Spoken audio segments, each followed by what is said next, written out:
ભાવનગરના ગેરકાયદે મદ્રેસા કેસની તપાસ જંબુસર સુધી પહોંચી, એસઓજીની ટીમે દરોડા પાડ્યા. ભાવનગરના સિદ્ધસર વિસ્તારમાં ગુજરાત હાઉસિંગ બોર્ડના મકાનોમાં હેરફેર કરી ગેરકાયદેસર રીતે ચાલી રહેલા મદ્રેસા કેસની તપાસનો વ્યાપ હવે ભરૂચના જંબુસર સુધી પહોંચ્યો છે.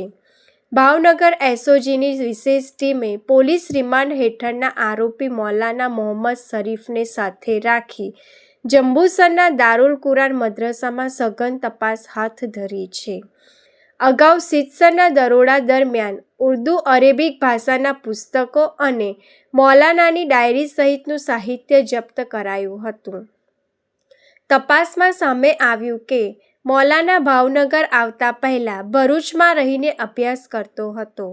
આથી તેના સ્થાનિક સંપર્કો, નાણાકીય વ્યવહારો અને નેટવર્કની વિગતો મેળવવા ભરૂચ એસઓજી અને સ્થાનિક પોલીસની મદદ લેવાઈ રહી છે.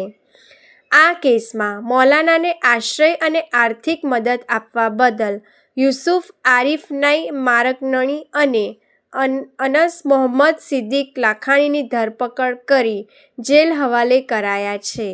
હાલ પોલીસ દ્વારા વિદ્યાર્થીઓ, વાલીઓ અને સ્થાનિકોના નિવેદનો નોંધીને વધુ કાયદેસરની કાર્યવાહી આગળ ધપાવવામાં આવી રહી છે.